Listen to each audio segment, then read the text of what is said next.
Coming up on the Sharp Reality, I'm going to tell you how talking like a white guy has benefited me in my life. I'm also going to talk about why men need to stop worshiping professional athletes and rappers. Plus, this week's booster shot. TSR Live starts right now.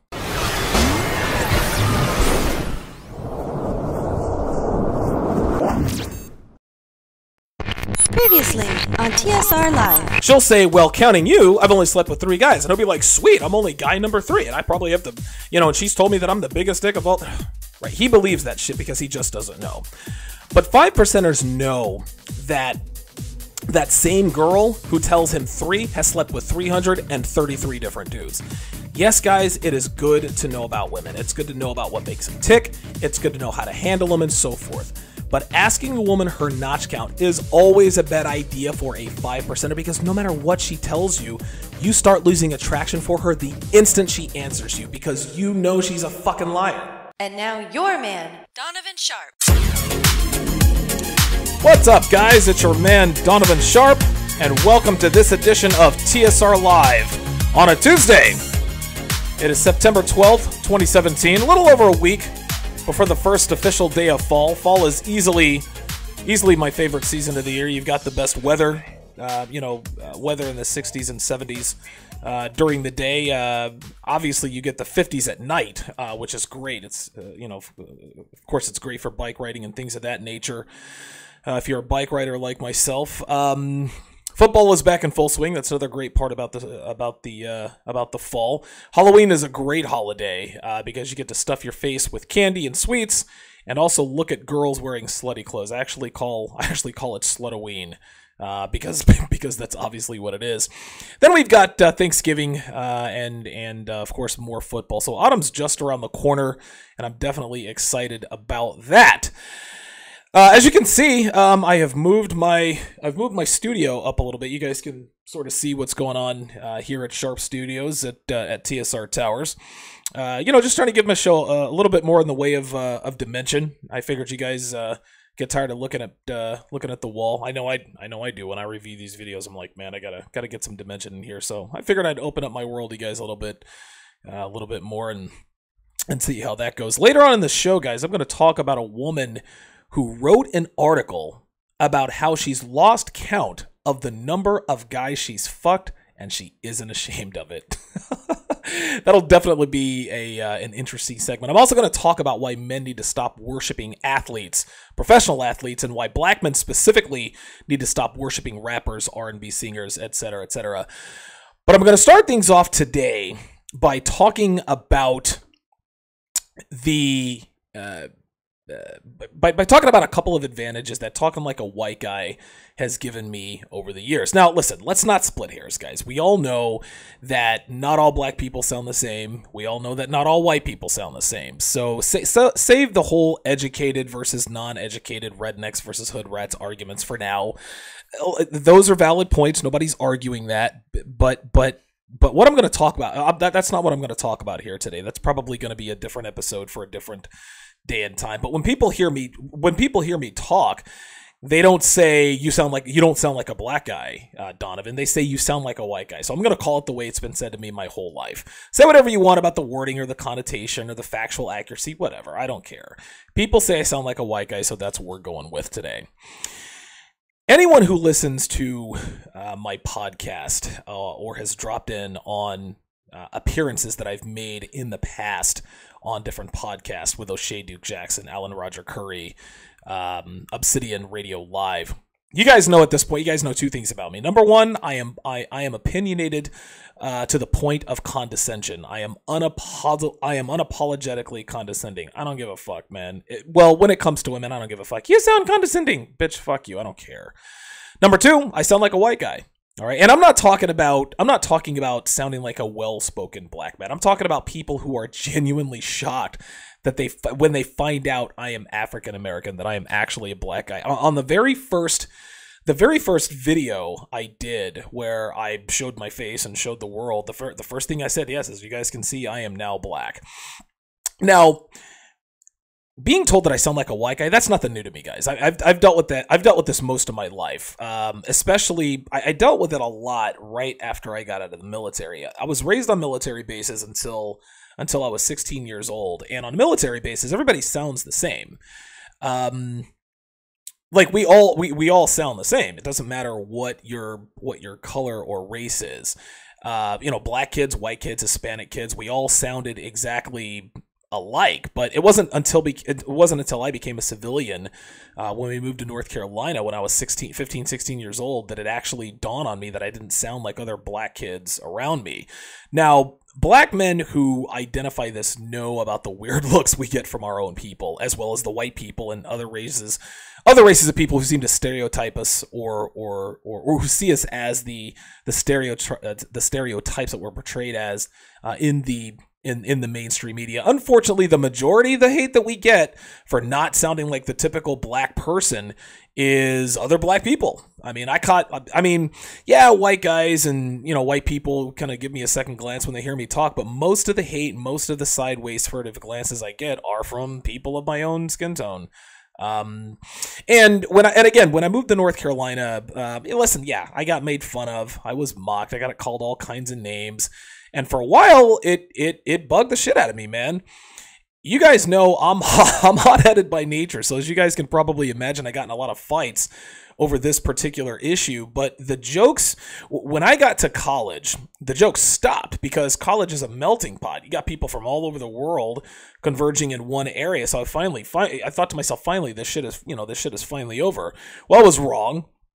Of course, because the minute I left college and went back to the real world, it became evident. It became evident to me that people looking at me sideways when they hear me talk for the first time wasn't going away anytime soon, if ever. This is something, and again, first world problems, all right? Like, oh my god, I can't believe, whatever. First world problems. That's the way I look at it now. Interestingly enough, what I used to think of as a flaw. It's actually served me very, very well in two important ways, and it's really elevated my life in many, many more ways than one. I mean, the raw truth is that my voice and the way I sound started opening doors for me that would have otherwise been closed, and black men like myself can certainly attest to these things through their personal experiences. So let's go ahead and jump right into it. The number one area where sounding like a white guy or not sounding like the typical black guy or whatever benefited me was in the job market. Let's keep it real here, guys.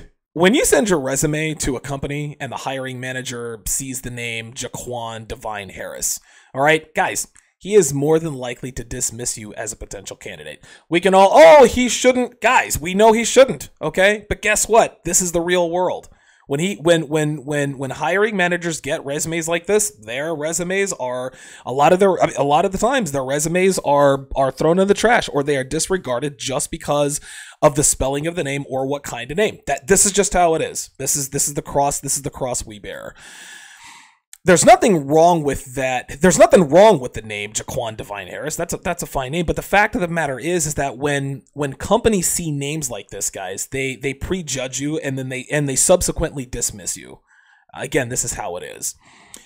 If the manager doesn't dismiss any particular person based on the name, which is rare in and of itself, and decides to give you a call and you sound like a hood nigga, guess what? Your application at that point is all but forgotten at that point, and your resume and the resume that you spent a little extra to put on good quality paper, good ink, that ends up at the trash can. Again, that's not right, but it happens and we all know it. We can all sit here and talk about what should be and the way the world should be. Doesn't matter. This is how it is. We live in the what is, not what the what ifs.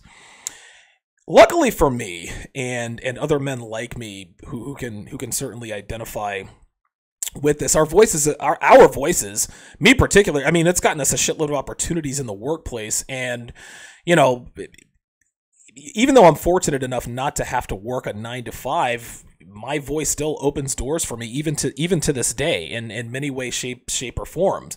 Now, my first name isn't off-putting, and listen, for the record, if I did have the name Jaquan Divine Harris, I'd probably just change it to JD Harris on my resume, and I wouldn't let them find out what JD meant until they're scanning my ID when I'm filling out my W-4s. So I'll put hey, surprise, my name is Jaquan, but you guys can call me JD, and that definitely helps. So anyway, that gets our foot in the door for, doing things like that gets your foot in the door for your voice to sort of take over and kind of pave the way for your new job or career.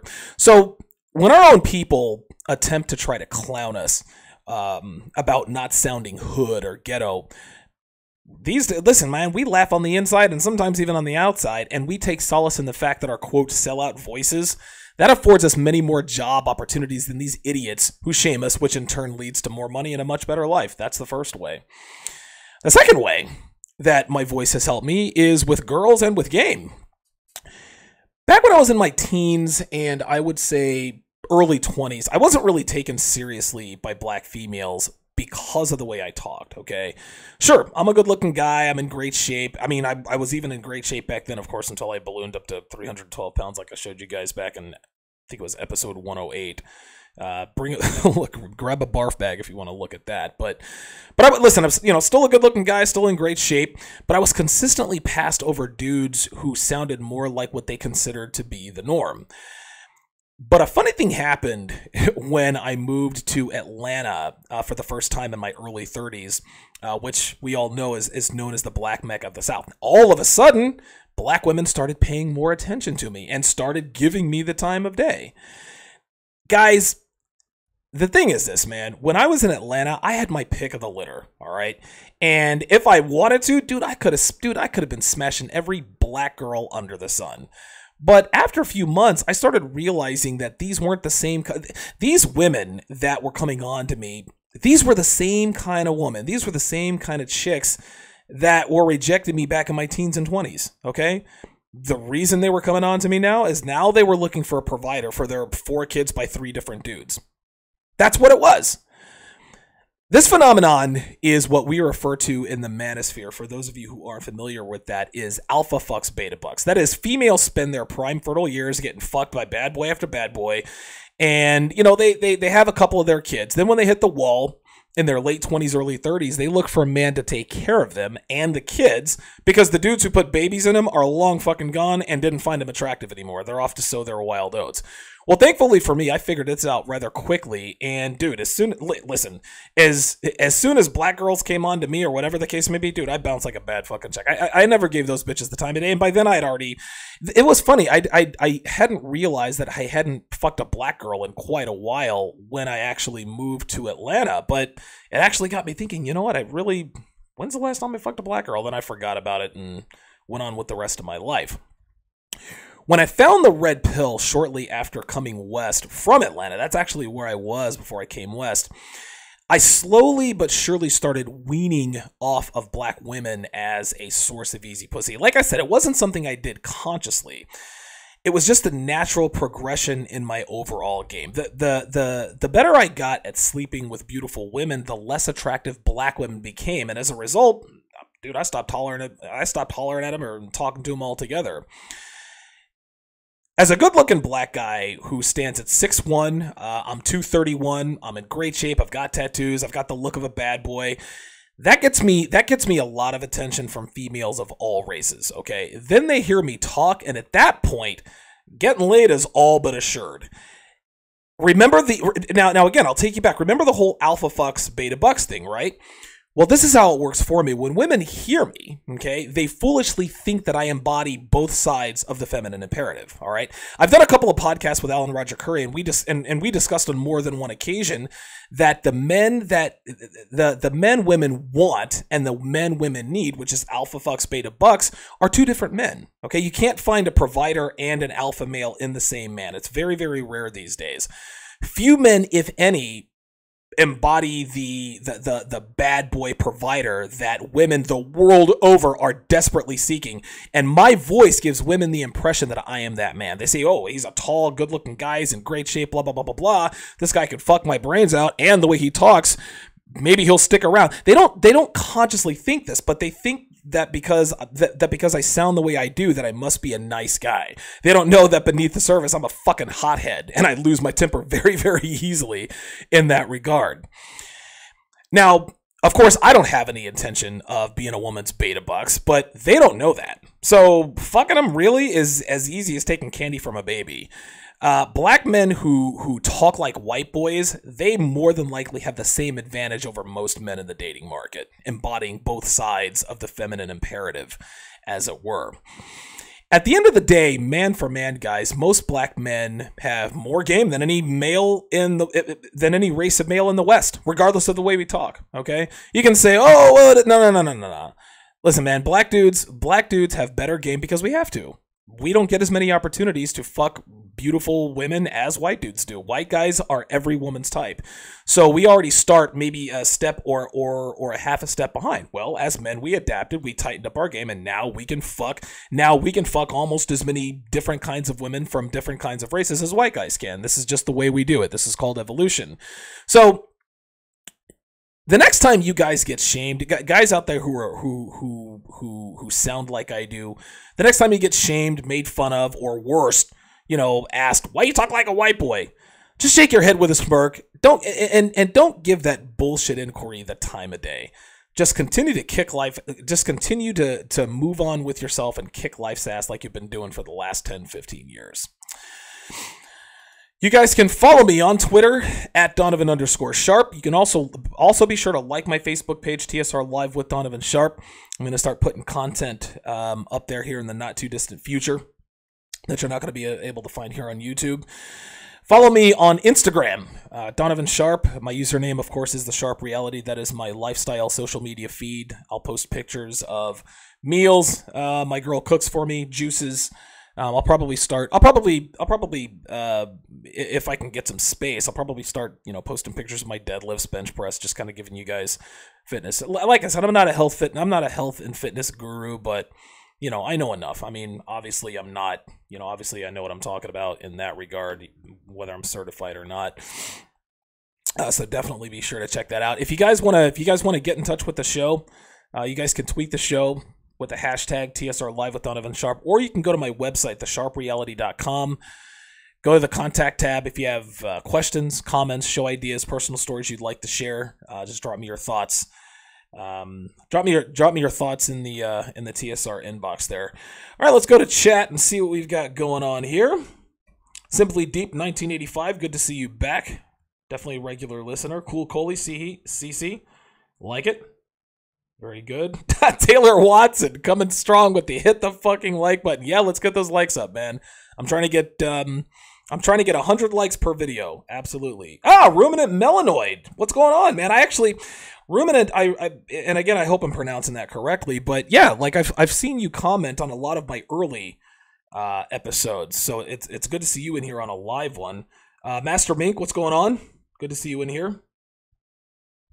Sage Highwayman says, quote, black men that speak intelligently sounds white.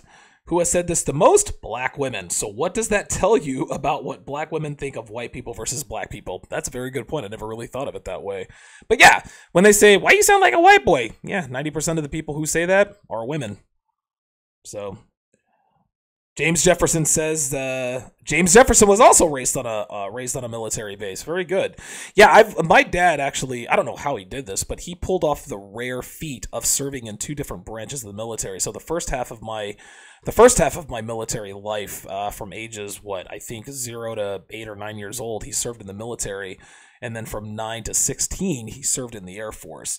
So, I've lived, oh my God, man, I've lived on Andrews Air Force Base, McCord Air Force Base in Washington, McGuire in New Jersey, Hickam Air Force Base in Hawaii, etc., etc. So, yeah, James Jefferson also says he gets the same thing. Proper talk, yep, I agree. Black folk hate on the way you talk and the skin tones. Yeah, I'm a light-skinned brother, man, and I talk like a quote-unquote white guy. So, yeah, I definitely catch a lot of in-house hate. JJ Mangtrix. Hello, Donovan. I'm not gonna try to pronounce that. Very good. All right, Samaj, what's going on? There is something. The back of the classroom says there is something wrong with that dumbass name. No fucks given what anybody says. Listen, I agree, man. I mean, listen, man. Like Jaquan Divine Harris. Okay, whatever. I mean, if that's your cup of tea, as a mom, you have to understand your kid is gonna have to go out into the workforce, man. You have to give him or her a name that is gonna get him in the door. You know, like I don't want to name my daughter Michelle because they'll think I'm a sellout. Dude, fuck being a sellout. Get your kid a job. Fuck, man. Okay, let's see. Mr. Old School Writer says, so you ain't gonna tell me when you are coming on, bro. I see how it is. LOL, interesting topic. Yeah, Mr. Old School Writer, shoot me an email. Donovan Sharp, ROK at gmail.com, and we'll definitely talk. Robbie Davis says, quote, names? How in the fuck do Indians, Haitians, Japanese, and Nigerians get jobs then, especially in the tech sector? What the fuck are you talking about? Look at the aforementioned nationalities' names. Yeah, Robbie Davis, you are way off base, my friend. Familiarity breeds contempt, okay? If a man named Jaquan Divine Harris were to go to, I don't know, East Asia, he could put Divine Harris and they would know he's American. They wouldn't have the same prejudices we do here in the States. But if someone is named, I'll just take Indian, what's that game called? Cricket player, Sachin Tendulkar, right? For all we know, Sachin might be a ghetto name in India. All right, Tetsuo. That's an Oriental inspired name. How do we know that? How do we know that Tetsuo isn't a quote unquote ghetto name? How do we know that people that live in the Japanese slums name their sons Tetsuo? And then, high class Japanese people name their sons Hiroshi. You just don't know. We know what ghetto and hood names are. That's where the prejudice comes from. So yeah, that's how the fuck Indians and Haitians and Japanese and Nigerians get the same jobs, because we're not familiar with where they come from in their respective hoods. Name recognition, name segregation. That's classism. Okay, you think a black family living in the suburbs is going to name their kid Jaquan, Shaniqua, Bonequisha, or Swantasha, which I've heard before? No, they're not naming their kids. Only these hood rat bitches give their kids fucked up names. And there's no way to know what kind of lower class names are in other cultures. We just don't. This is why they get their resumes looked at. Let's see. Alex Garcia's channel says, same deal with Latinos. I come from college and my family notes that I sound like a white boy. I do voice training exercise like a lot of my cousins. Let's see here. I'm gonna switch Wi-Fi signals here because once again, somebody in chat let me know if I'm still on. It says on my screen that my live stream is offline. I see it refreshing. There we are. All right, good stuff. Excellent. Okay, let's see. Grew up on a military base. It's far too easy. Back of the Classroom says, I was a nice guy. I use nice guy game against women all the time. It's far too easy. Yeah, I would agree. Justin Cross, JC, good to see you in here today. Says, you project your voice, Donovan. That is key. We all know that one guy who is super timid and never raises his voice. Subsequently, he never gets the raise or the girl. I agree. You have to be a dominant personality. That's for sure. Okay. Oh yeah, Mr. Old School Writer. It is Donovan Sharp, ROK at gmail.com. That's Donovan Sharp, ROK at gmail.com. DONOVAN SHARPEROK, as in Return of Kings at gmail.com. Very good. Samaj says, are we talking like a white boy or sounding like a white boy? I mean, some people say I talk like a white boy. Some people say I sound like a white boy. My guess is that whoever says this, they're generally one and the same. One and the same. Alex Garcia's channel asks, do you drink? Yeah, I do. Okay. Taylor Watson says, Black Gnostic Speaks, Master Teacher. Thank you for your weekly lectures. Yes, sir. Black Gnostic Speaks is definitely in the house. Missed a connection last week, man. I'm getting my time zones mixed up here. Yeah, Black Gnostic Speaks is definitely the best in the business, to be sure. Okay, all right. Mr. Old School Writer got the. He got the memo. Yeah, back when my mother was actually a good mom, she was very, very strict on the way we talked.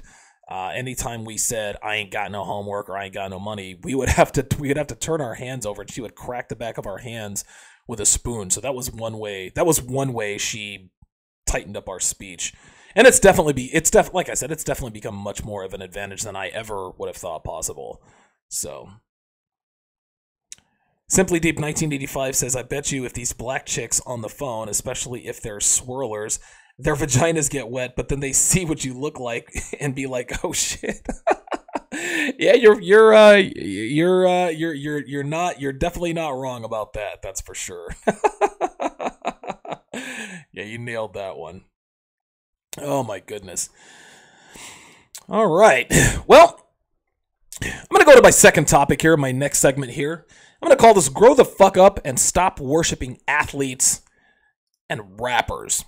Now, for those of us who are old enough to remember the 90s, the 1990s, by and large, represented a cultural shift in America and a cultural shift in Black America. Black athletes like Michael Jordan, Ken Griffey Jr., those guys were splashed all over sports pages. Their gear, their apparel, their swag, I guess as they call it now, didn't stay on the shelves long at all. Anytime the new Jordans, I mean, that's still the way it is with Jordans, but they had a lot of gear. I mean, those guys had the Midas touch. Anything they touched turned to gold. Well, similarly, the 90s brought us arguably hip-hop's greatest rivalry in history, and we all remember, even those who aren't old enough to remember, we still hear about the b.i.g versus Tupac.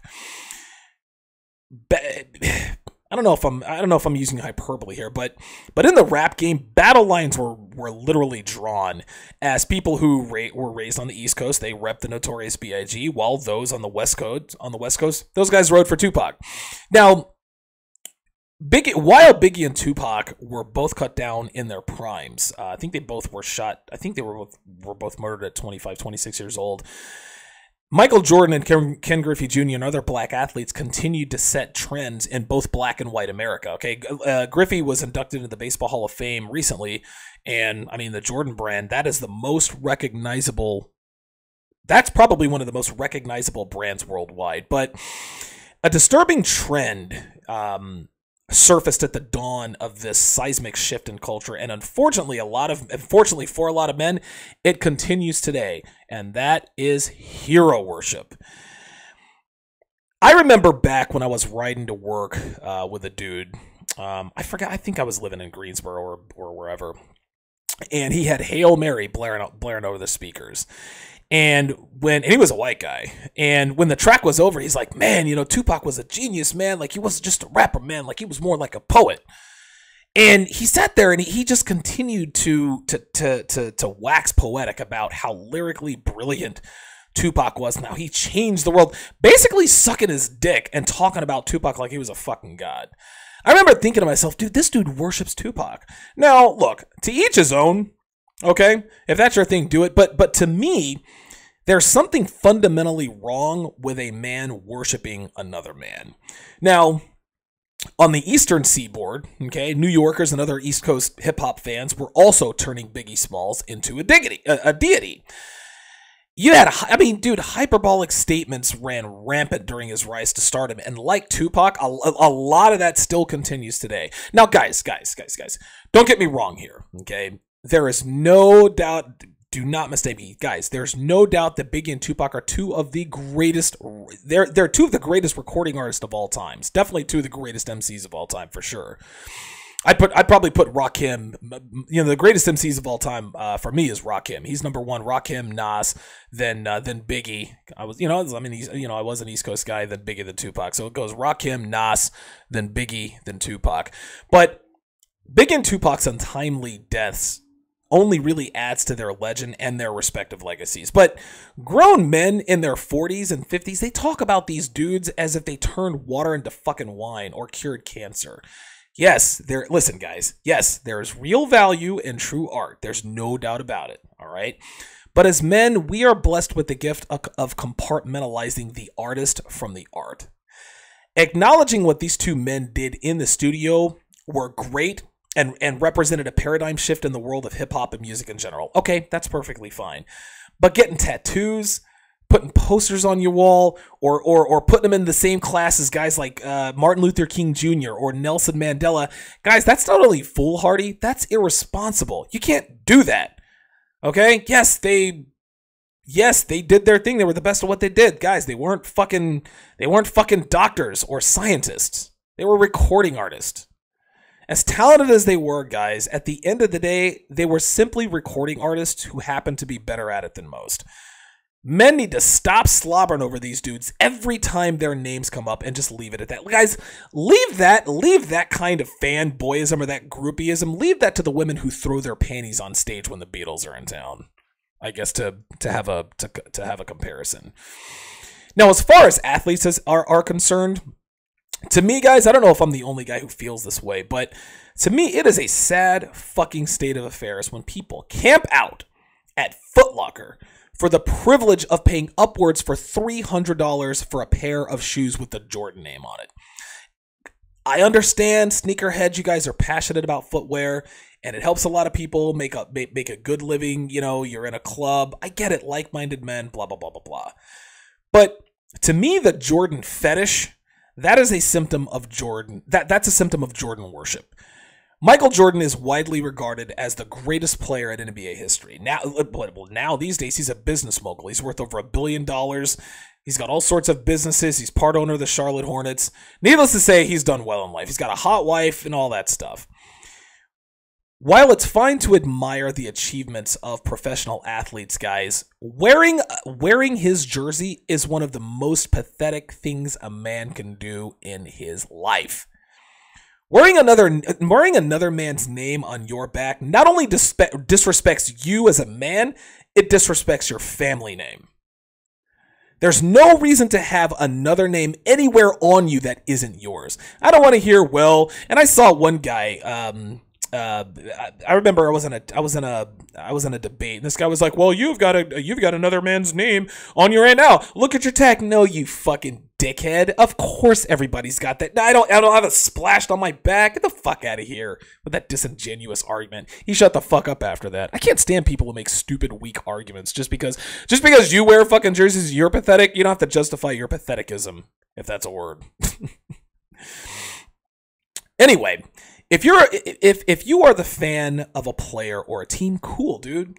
All right, root for them like crazy on game days. If you want to rep your team, sport a hat, okay? Rock a t-shirt. But wearing a jersey with another man's name on it literally tells the world, guys, in no uncertain terms, that I have no respect for myself or my family name, so I am living vicariously through the accomplishments of another man who, other than his athletic prowess, is no different than me. Think about that for a second. Would you wear the name of your neighbor? Would you wear your neighbor's name on the back of your on your back? Okay. If you're not going to wear it, would you wear your boss's name on your back? Fuck no. What makes professional athletes any better? All right. Understand this, guys. I'll be the first to jump down someone's throat who hates on professional athletes for making all that money while school teachers and firemen don't make jack shit, or how they should just play for the love of the game. Guys, I can't stand these simple-minded fucking idiots who hate on men for doing better than them in life. It's called economics. I remember one chick said, "Well, I don't understand how they make all that money just for throwing a football." I said, "Sweetheart, if it were that easy, everyone would do it." Blank look on her face. Oh, economics 101. Stupid fucking bitch. That's the kind of athlete hate that I'm talking about. And listen, I'm the first guy to defend professional athletes when they talk, "Oh, he shouldn't do steroids, or he shouldn't have signed that $28 million contract." Dude, get your money. But by the same token, there's no need to have an athlete's poster on the wall or his name on your back. You're a man. You're better than that. Act like it. The bottom line here is that if you worship rappers or athletes, then you're not a real man, guys, and it's as simple as that. It's fine to admire talent, okay? It's fine to admire that talent and watch them perform, okay? But when you become a fanboy, you're acting like a boy and not a man. That's why they call it fanboy. They don't call it fan man. If your son wants to put if your son wants to put a Lil Wayne poster on his wall or a Kendrick Lamar poster on his wall, cool, man. All right. If he wants to rock a Kobe or LeBron jersey, that's fine too. All right. He's a boy. All right. As boys, we're all heroes. Dude, my favorite athlete growing up was Barry Bonds. I loved Barry Bonds. All right. But part of growing up is realizing that men who have a few more zeros and a few more commas in their net worth, guys, they eat, shit, and sleep just like the rest of us. There's no need to be a hater, but there's even less need to be a starstruck worshiping groupie. Get your shit together, stop acting like a groupie, and act like a man. As Taylor said earlier, guys, we want to get the likes up. Like the video if you like the video. We try to get this up to 100 likes, increase the profile of the show. If you like what you see, if you like what you hear, hit the subscribe button. Tell your friends, tell your family, tell your relatives, anybody who pees standing up, any male, brothers, cousins, fathers, grandfathers, uncles, etc. Definitely hit that subscribe button. If you guys want to access the archive of the Sharp Reality or of TSR Live, which is also the Sharp Reality, go to thesharpreality.com. You'll see all episodes on the homepage. Those are all the YouTube episodes on the episode page of the Sharp Reality. You can also see you can also listen to them on SoundCloud, also on iTunes, the Google Play app, and of course right here on YouTube. Okay, let's see what we got here. My neck's kind of tight tonight. All right.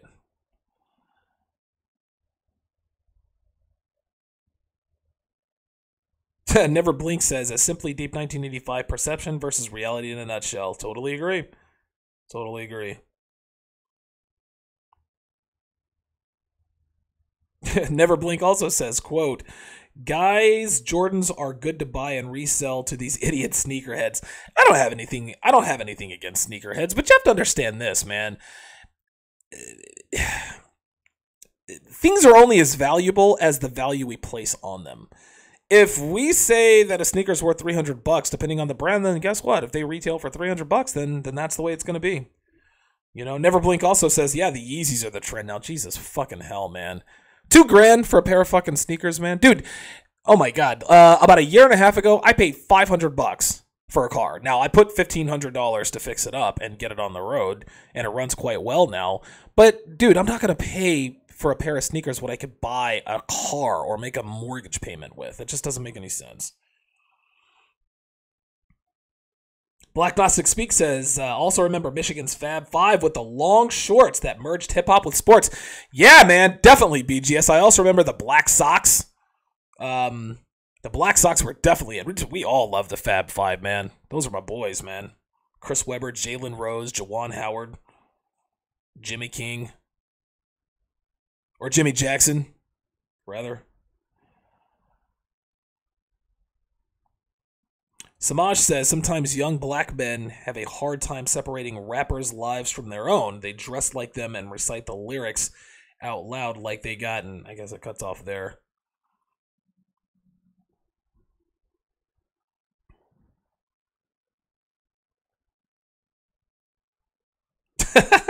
Samaj says, by the way, going back to sounding white before I forget, I enjoy listening to you, but always have a dictionary by my side. Oh, that's good. That's very, very good. The back of the classroom, and I agree with this. He says, the hero worship is for teenagers and youngers. Get a jersey with a generic number and your own name on the back. FFS, I don't know what that means. Don't wear someone else's jersey with your... Yeah, listen, if you want to get a custom jersey with your name on the back, very good. I'll tell you what, man. Like I said, when I was a kid, I had heroes. I worshiped professional athletes, man. I loved Jordan. I loved Barry Bonds. Loved all those guys. But when you get old enough... when I started becoming older than the professional athletes that I was rooting for, something didn't feel quite right. I think the last jersey that I ever owned... I had 3 jerseys. I had a Vinny Testaverde jersey when he played for the Baltimore Ravens. I had a Jerry Rice jersey, and I had a Jeff Blake jersey back when he played for the Cincinnati Bengals. Those are the last 3 jerseys I've ever owned. That was when I was 20, 21 years old. So.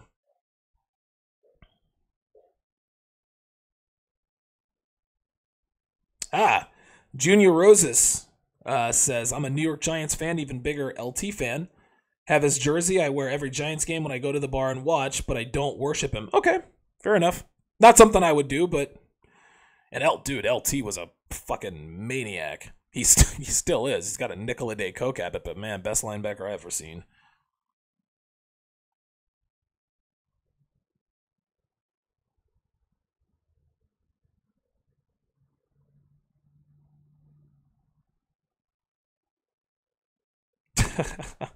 Alan LT says, hashtag slut till she's a white girl who wears Jordans. Oh, dude, yes.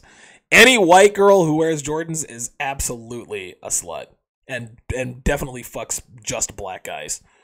I've never seen a white guy with a white girl who wears Jordans. Never seen that. I'm sure they're out there. I haven't seen it yet. Okay. It is good to have you guys in today. I've got our weekly booster shot. Let's go ahead and get to it. Men cannot afford to get complacent in relationships. This article is going to help you stay on your game and keep her in line. You lost your edge, she lost attraction for you. That's how it works. It doesn't matter how long you've been together. The game never ends. Ever. So this is my weekly booster shot segment. What I do here, guys, is I pull an article or I pull some sort of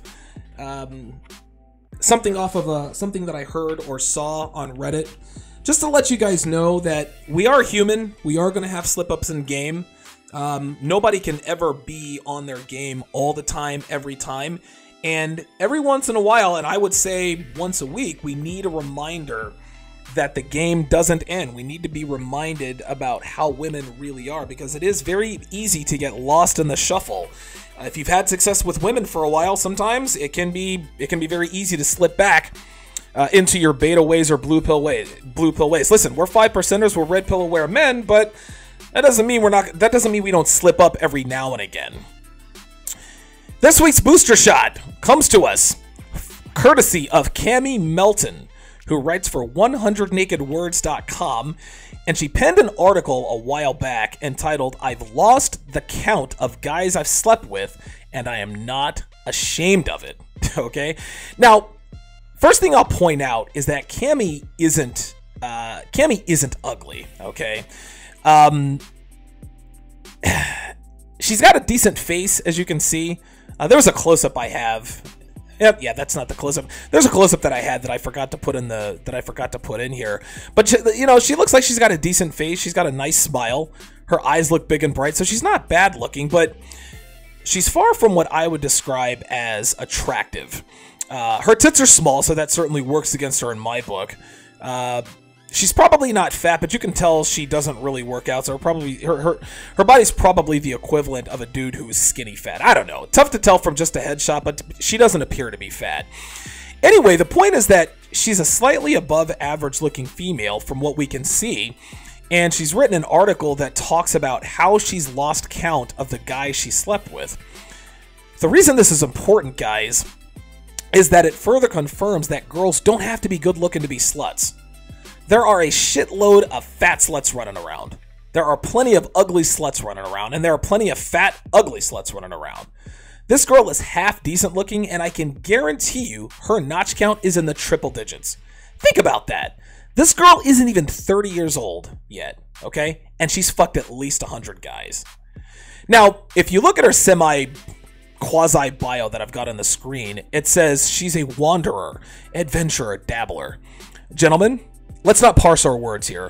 All three of those words means that she is a slut. We all know it. Anytime a woman uses adjectives that connotes adventurous or curious or explorer or devil, she's telling you in no uncertain terms that she's a hoe. Guys, girls aren't adventurous about anything but sex. They don't take risks in any part of their lives unless there's a cock involved. And guys, I'm not kidding here. Women are not brave. They're not daring. They're scared little girls who will only do things because other people are doing it. Again, Red Pill 101, the way a woman describes herself is what she's looking for in a man. And that most of the words she uses to describe herself almost always indirectly leads to sex in some way, shape, or form. Cammie is no different here, as we can see in her bio. So let's get to some of the excerpts here. So she starts the article by talking about how and when she lost her virginity. You guys can go and read the article. It's on 100nakedwords.com. But apparently her and some dude went to some abandoned house in the woods and fucked, okay? Now, the story itself sounds suspect, but whatever. I don't care. But right after that, she starts lying, okay? And she says, if you look at the screen, it says, quote, I went home thinking I just had sex, but I don't feel any differently. I didn't tell anybody about it for over a year. Then she goes further.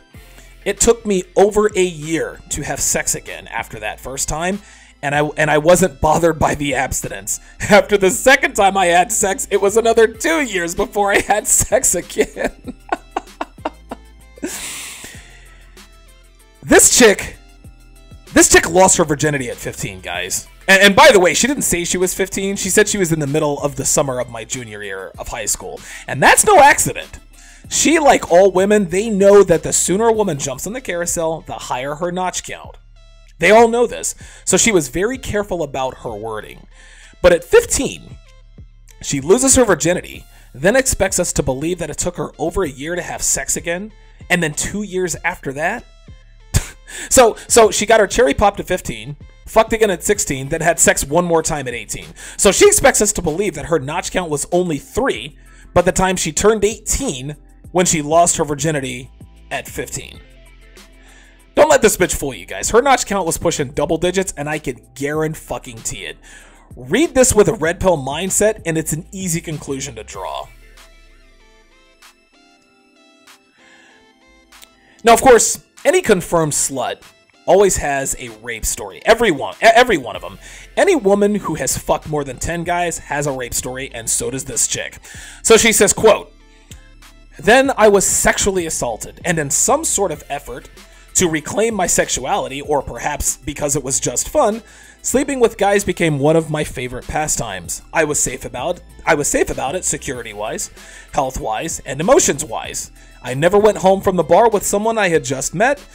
I almost always used a condom and birth control, and I kept my distance by knowing that sex and love are not synonymous with one another."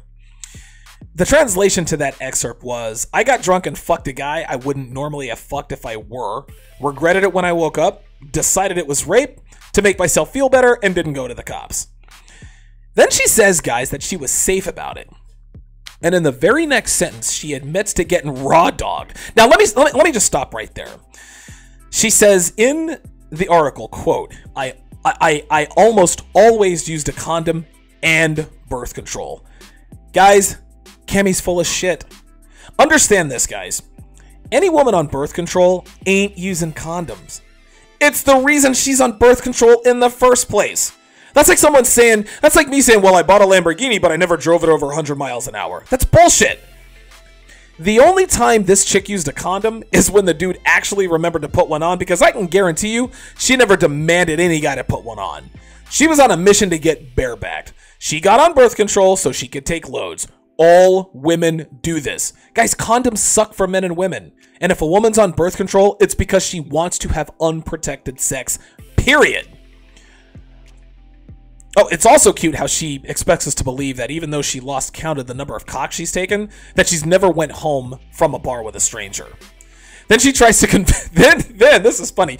Then she tries to convince us that she as a woman thinks that sex and love are not synonymous with one another. So this, a woman in her early to mid-20s with all of this knowledge and wisdom. And even if she did believe that, her feminine hard drive connects sex to love. Until, of course, she's unable to pair bond. So what she's saying is that she's taken so much dick that she now realizes that love and sex aren't connected, but that she somehow had this knowledge early on in her carousel writing years. Again, 100% bullshit. Now this excerpt is fucking hilarious, for one reason and one reason only. And I'll go ahead and read it. She says, quote, "My shame hit an all-time high when I was 21 and began my second long-term relationship. My boyfriend at the time asked me the dreaded question, how many partners have you had? I actually talked about this in the last episode. As it turned out, he had been with the same number of people I had. I thought this was great. No judgment and no guilt, right? Wrong." Then she goes on about a double standard. But here's the thing. She expects us to believe that at 21 years old, that her and her boyfriend had exactly the same amount of partners. Right? You smell the bullshit? She couldn't tell us that she had more because it makes her look like a slut. She couldn't tell us he had more because she had to validate her sexuality and compare it to a man's. Nope. She and her boyfriend had exactly the same number of partners. When I was 20 years old, I dated a girl named Allison. She went to Appalachian State in North Carolina. Matter of fact, I actually talked about her in episode 57, entitled 4 Techniques Women Use to Set Up Future Cheating. Definitely bookmark that episode and put it in your booster shot lineup. Anyway, Allison cheated on me during the time I thought she was in a play, which, of course, she completely made up. I remember her telling me when we got together that I was only the second guy she'd ever had sex with, but one of her roommates ended up telling me that she had dudes in and out of their apartment all summer long. Guys, women and men almost never have the same notch count. Women almost always have a higher notch count than men, especially in their teens and 20s. Cammy, again, is full of shit. Now, she further perpetuates her lie by digging up some bullshit survey that says the average number of partners for men was 6.4, while the average number for females is 7. Now, this was something she either made up, which is entirely possible, or the people in the survey lied. Now, as a side note, guys, females always lie on any survey that revolves around sexual history, so let's put some red pill math to this, if you're reading on the screen. 6.4 to 7, right? Well, we put the red pill math to it. The average man averaged 3 sexual partners, and the average woman averaged close to 30. Again, Cammy's insulting our intelligence. Now, to sum this up, guys, there are 2 major points here with this article. Number 1, women continue to insult our intelligence with bullshit articles like this. Now, to be fair, most men who read this would probably believe most of it, because most men don't know what women are really like. So if men continue to swallow their bullshit and like the taste, it stands to reason they continue putting this stuff out. Okay, fair enough. But that said, guys, looking at this through a red pill lens, the only thing in that column that's true is the fact that she's lost count of the guys she's fucked. Everything else was straight up bullshit. She wasn't raped. Her notch count was way higher than her boyfriend's at 21, and she damn sure didn't wait for periods of 1 and 2 years between cocks in her teens. Most of all, she is absolutely ashamed of her sluttiness, guys. That's the only reason she wrote this article. She knows her slutty ways have fucked her up psychologically, and emotionally she's probably on some sort of antidepressant or anti-anxiety med, like most sluts are. So to make herself feel better about it, she lied to the world by telling us she's not ashamed of it. Clearly, she's trying to convince herself more than anything. Number 2 here, guys. The second major point. Guys, 99% of women have sexual histories like Cammy's. And some of them have them even worse than that. All women are sluts, gentlemen. They've all been fucked by a shitload of cocks. They all have their own rape stories. They all rationalize their behavior as though it isn't their faults they've been hosed for a decade. I mean, look at this girl. Hold on, let me go back to this. Look at this girl. Okay? She looks young and innocent. She looks vibrant. She's got a pretty smile. She's got big, bright, pretty eyes. But underneath that smile is a mouth that sucked more cocks than you can imagine. That cute little face of hers has had dozens of loads of semen shot all over it. Dude, I can't even imagine how many unwrapped dicks she's taken. No matter what a woman looks like, what her personality is, or how sweet and innocent looking she may be, there is always a slutty past. Always. And there are never exceptions.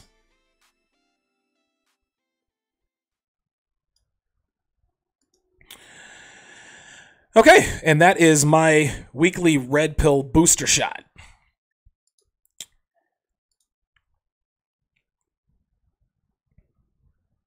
Plenty of ways to contribute to TSR Live. You guys can contribute via Super Chat right here in YouTube. Freelance Ronin, Alan T Jack, all regular contributors, absolutely. You guys can also contribute via Patreon. Just go to patreon.com/Donovan Sharp. If you go to thesharpreality.com, you will find an Amazon link on the top of my homepage. Bookmark that Amazon link, do all your Amazon shopping through that link, and you will be contributing to the show at no cost to you. And of course, at the bottom of my homepage, you can also donate via PayPal. So let's go to the chat here.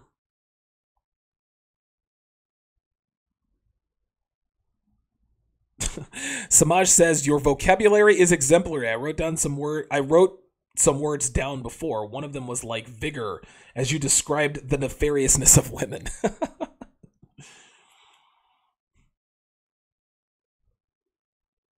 See what else we've got here. Master Mink says, is actually, when you get excited, you kind of sound like Tony Robbins. Yeah, I've been told that once or twice. Simply Deep 1985 says, so true that sex is the only time they will be adventurous, the only time they will take a risk on a rooftop, bent over watching the cars get past while getting cussed out.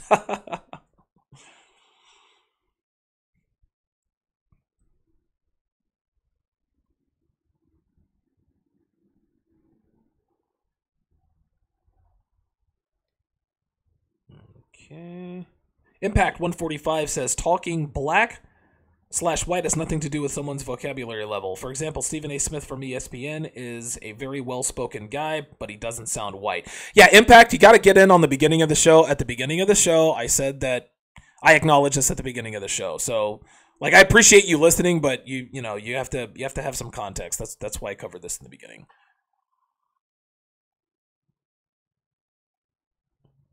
Blast Nigga says also higher vocabulary is also seen as white as well. Yeah, exactly. Justin Cross says, fuck you, Cammy. I wouldn't fuck you with Donovan's dick, you dirty slut. You better not. Fuck that. I'm not trying to catch fucking AIDS and cancers wrapped in herpes. Fuck that. These nasty bitches, I swear to God. What the hell? What the hell are they thinking with this nonsense? Give me the red pill again. I got you, man.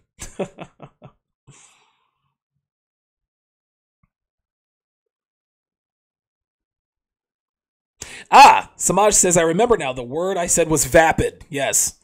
Offering nothing that is stimulating or challenging. Bland. Thank you. Oh, yeah. Vapidity is definitely... Oh, God.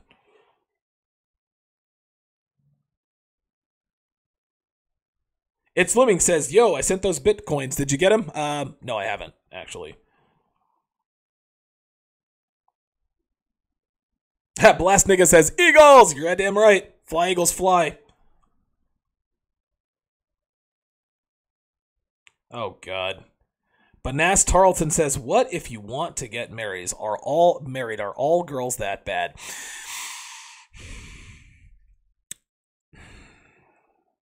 Listen, that is a very good question, and the answer is yes. But if you want to get married, and I've said this time and again, Banastri Tarleton, I hope I'm pronouncing that correctly, is that you have to know how to handle women.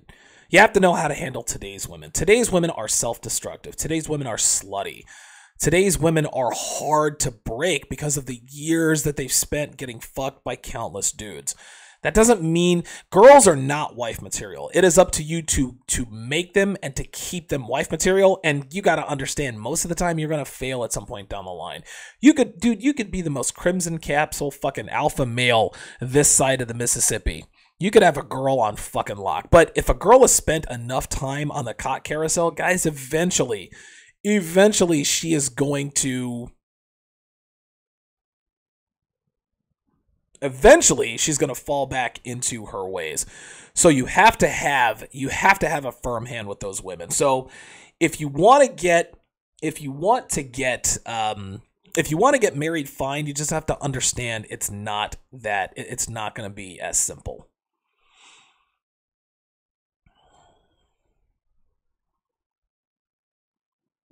Ruminant Melanoid says, smiling bright with the 1,000-cock stare. Absolutely. Yeah, Eagles are trash. Go Pats. Yeah, that's real cute. Yeah, you guys beat us in the Super Bowl, back in Super Bowl 39. I mean, dude, okay, so the Patriots lost week 1. They had like 100 injuries. They'll be fine. They'll win the AFC. Gone away.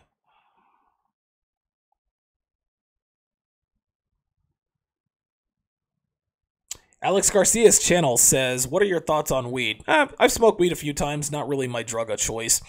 Back when I was at the height of my degeneracy, I was a nose candy guy. And oh my god, dude, when I lived in Vegas, man, I lived in Las Vegas for a little over 7 years. And during that and I'm a big guy, man. During that 7 years, dude, I probably snorted my weight in cocaine. But I'm not really a weed guy. Not really a weed guy. I don't. Yeah, it doesn't really move the needle one way or the other. Back when I was doing booger sugar, I preferred the uppers, not the downers. I didn't need anything like that. Yeah, Blast Nigga says cocaine is a hell of a drug. Listen, guys, cocaine cocaine is the best fucking drug. It really, really is. Listen, that's part of the reason I moved away from Las Vegas, man. Like it is easier to get. It is easier to get high grade uncut cocaine in within Las Vegas city limits than it is to buy a gallon of fucking fresh milk. Do AP says, what do you think about the alpha widow theory from Rolo? I 100% agree with it. And for those of you who don't know what an alpha widow is, I guess to put it succinctly, because Rolo puts this, I mean, he's got a whole article on it. You guys can go to the rationalmail.com. It's a woman who belongs to an alpha male, and for whatever reason, he's not around anymore. Maybe he dumped her. Maybe he got married. Maybe he dumped her. Maybe he got killed. Maybe they're not together anymore. A woman who has been with a 100% bona fide alpha male is never the same. She's an alpha widow. So regular men, 95%ers, aren't attractive to her anymore. She's an alpha widow. So she thinks that she deserves, because she got an alpha male. She was young enough and hot enough to lock down an alpha male for a little while. She thinks that she is entitled to alpha males for the rest of her life. Not only that, not only does she think she's entitled to alpha males, those are the only kind of men that are going to get her excited. Jay-Z and Beyonce's song On the Run, if you guys listen to those lyrics, that is the true embodiment of the alpha widow. Jay-Z's on the run, he's the bad guy. Bonnie and Clyde. Let's say when the cops ambushed Bonnie and Clyde and they didn't shoot them both, let's just say they killed Clyde. Well, Bonnie would be an alpha widow. She's never ever going to meet another man who made her as excited as Clyde did. That is definitely the embodiment of the alpha widow. So yeah, I 100% agree with the alpha widow thing.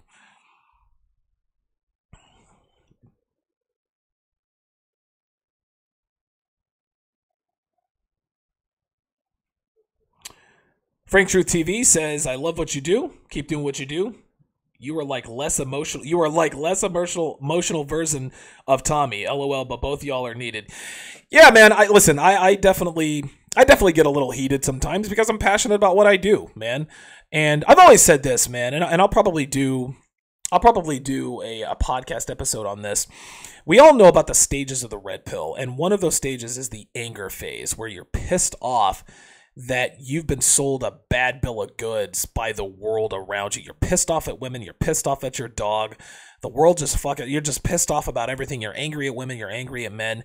I think it is healthy for red pill aware men to stay in, not to stay completely in the anger phase, but always have in the back of his mind, you know what? I remember when, in my case, when Amy royally fucked me over. I remember what a bitch of an ex-wife Darcy used to be. I remember how Carla used me to pay her rent and her cable and her electric while she was fucking her ex-con of a baby daddy. I keep that shit in the back of my mind because that shit makes me angry, man, and that's what keeps me on my game when I'm dealing with women. I know that all women are capable of all things, and staying at least in a low level anger phase, I think, helps a lot of men avoid a lot of the pitfalls. I'm not saying be pissed off at the world and be angry, but hovering in that anger phase, I think helps a man stay on his P's and Q's. Contrarian expatriate says, black women who make a big issue about us speaking white are consumed with only one thing. Does it mean we fuck white women? A cardinal sin to the black trollop. Abso-fucking-lutely. You better fucking believe it. Yep, there you go. I bet you date white girls. Man, I've been told that before, and I tell him, yep, sure do. Sure fucking do. Fuck those bitches, man. EM says, one simple question. You are mentally strong. What's your sign? Not going to tell you. Not going to tell you. It's Looming says, is that the chain you were talking about yesterday? Yeah, this is the chain. This is the chain that I was talking about yesterday. Yeah, my patented handcuff chain there.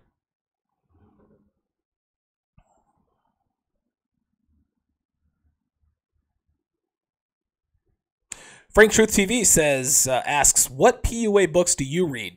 I don't read PUA books. I think the best way to pick up women is having a strong working knowledge about how they work.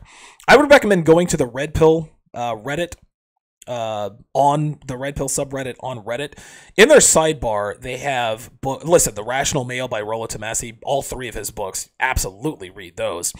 The Misandry Bubble is also in that sidebar. The Predatory Woman by the Reverend Lawrence Shannon is and these are all free, by the way. There's another one. Listen, there are plenty of Red Pill books that you should definitely bookmark, keep, and most of them are in that sidebar of the Red Pill Reddit. I don't read I don't know, maybe every once in a while I'll brush up on my shit test theories, like, hey, I have a boyfriend, well, he's not invited. Like, we all know that stuff. But being attractive to women, 90% of being attractive to women is knowing what makes them tick. You know, why do they do what they do? Why do they think the way they do? And when you read books like that, it really, like, it takes your game to a whole nother level. Like, you don't need pickup lines to fuck women. You just have to know how they work. There it is, DOAP. Bingo. Wow, good shot there. The Manipulated Man. Absolutely. It's looming. The Book of Poop. The Book of Pook. Absolutely. The Solomon 2 blog, written by Dalrock, is also red pill fucking gold. Alex Garcia's mind said The Manipulated Man blew my fucking mind. Guess what, guys? The Manipulated Man was written in the 70s by a woman. All very, very good red pill books. Hey, good save there by DOAP. The Manipulated Man. I've read all of those time and again. Very, very good. At least, yeah, Alex, I totally agree. The Manipulated Man, absolutely. Oh my God, the Misandry Bubble and the Manipulated Man. All that shit blew my fucking mind, man. The Book of Pook was also very good, guys. The Solomon 2 blog, and that's 2 in Roman numerals. You guys have to go and check that out. Those are all very, very good. No, the Solomon 2 blog. Solomon. It's Solomon, the way it's spelled, and then the Roman numeral 2, and then blog. And it's written by Dalrock.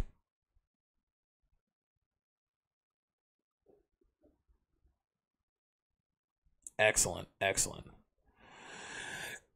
Good show today, guys. Great interaction, man. I always love interacting with you guys. I love the suggestions you guys bring. Love the energy you guys bring to the show. I work hard on this show, man. I really do work to try to give you guys the most entertaining and educational experience that I can, and hopefully have some fun along the way. That's gonna do it for this edition of TSR Live with Donovan Sharp. Like the video, follow me on Twitter at Donovan_Sharp, like my Facebook page, TSR Live with Donovan Sharp. Bookmark my Amazon link on my homepage, and do not forget to donate via PayPal. Thanks for listening, guys. We'll talk to you tomorrow.